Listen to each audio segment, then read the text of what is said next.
Welcome back to Everyday Economics, the podcast that helps you learn about the economic world happening around you every day. I'm your host, Chris Krug, CEO of the 501c3 nonprofit nonpartisan Franklin News Foundation. Everyday Economics is a production of America's Talking Network. You can subscribe to all of our podcasts at americastalking.com. To support Everyday Economics, please make your tax-deductible charitable contribution by clicking the link in the show description.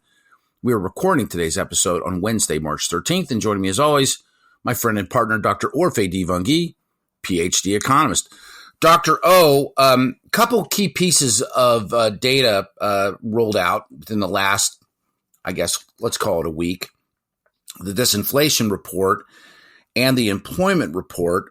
On the disinflation report, that came in at 0.4%, just kind of rolling through these numbers. On the employment report for February, according to the Department of Labor, we added 275,000 jobs. We'll talk about the definition of what a job is in a second. The unemployment numbers came in at 3.9%. As far as it goes with the Department of Labor, and correct me if I'm wrong, a job is counted if somebody works 1 hour of one day in the reporting period. Yeah, no, you've mentioned that before. Yeah, I mean that makes sense. So I just for the people that are out there that are like trying to make sense of like where are all these jobs coming from. I don't know who that one person was. If they went to work at the local Jewel Osco and then threw the towel in after an hour or whatever, and that counts as a job. I don't know.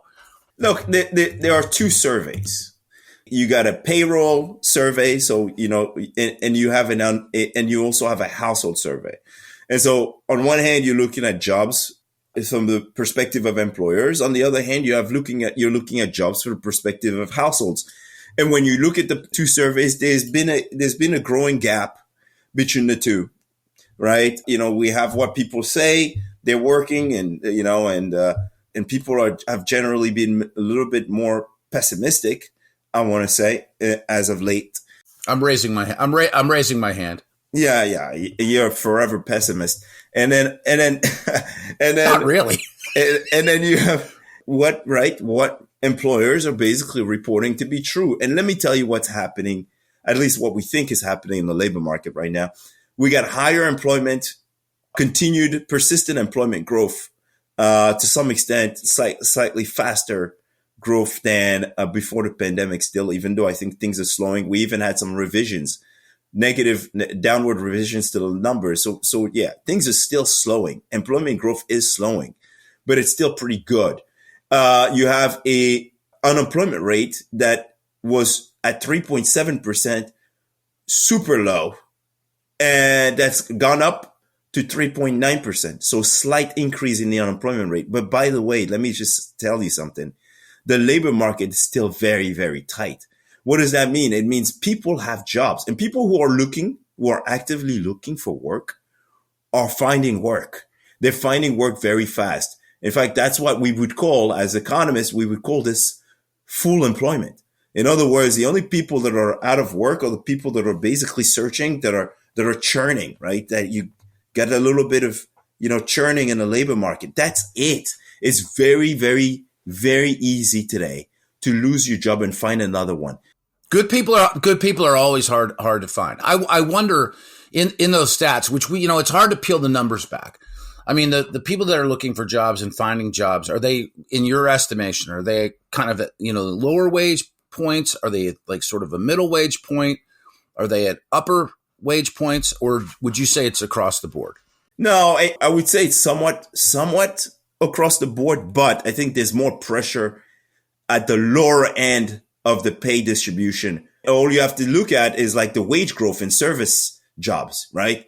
Much higher than for the rest. All right. Service sector jobs are still, right?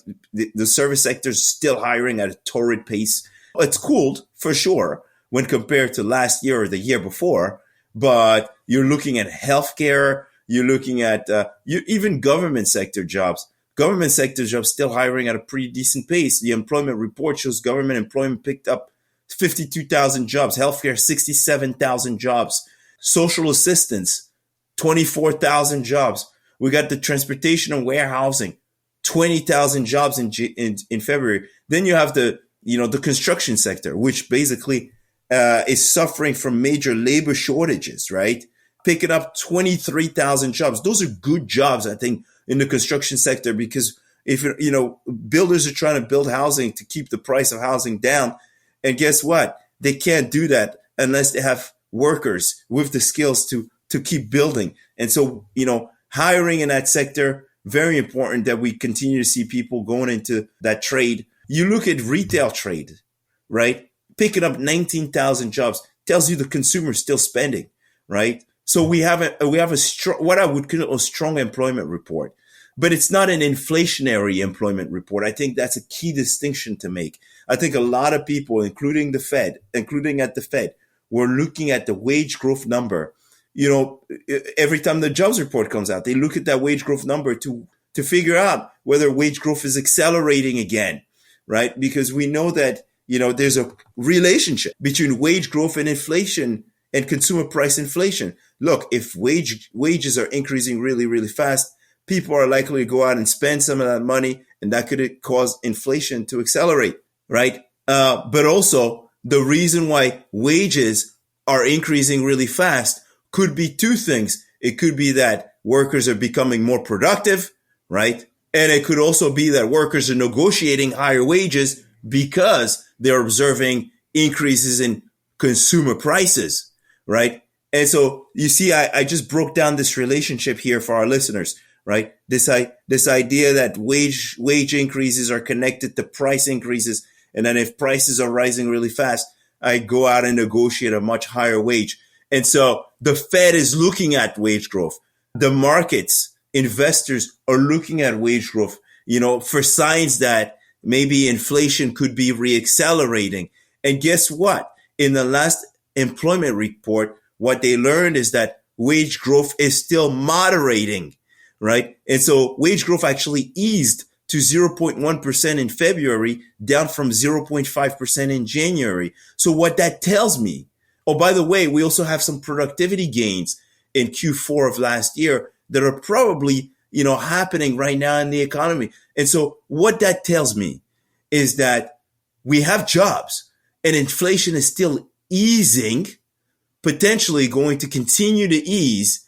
And it's perfect. It's a perfect job. It's an almost perfect jobs report. You have a labor market that was too tight, has kind of loosened a little bit with the unemployment rate moving from 3.7% to 3.9%. You have wage growth that is easing, partly because we have an increase in labor supply in our workforce. And you have Americans with jobs. How could we go wrong here? This is a beautiful jobs report. Yes, we need to see more jobs reports like that, right? But this is a very good jobs report, in my opinion. Well, I think you really brought that home nicely. For Dr. Orphe Divounguy, this has been Chris Krug. Subscribe to Everyday Economics and dozens of other quality podcasts at americastalking.com. Are you tired of news that puts politics over people? At the nonprofit Franklin News Foundation, we believe in putting people over politics by delivering nonpartisan news and audio content that serves you, the American taxpayer. With Franklin News Foundation, you can read fact-based, state-focused news for free at thecentersquare.com. You can listen to civil, balanced conversations between policy experts through our podcast network at americastalking.com. Or you can get in-depth news on K-12 education spending, curriculum, and school safety at chalkboardnews.com. It's all free through Franklin, where we put you, the American taxpayer, first in every story, episode, and conversation. And it's only possible through our supporters. Together, we can produce content that puts people over politics and brings Americans the news they deserve. Become a supporter today at franklinnews.org/donate. Once again, that's franklinnews.org/donate.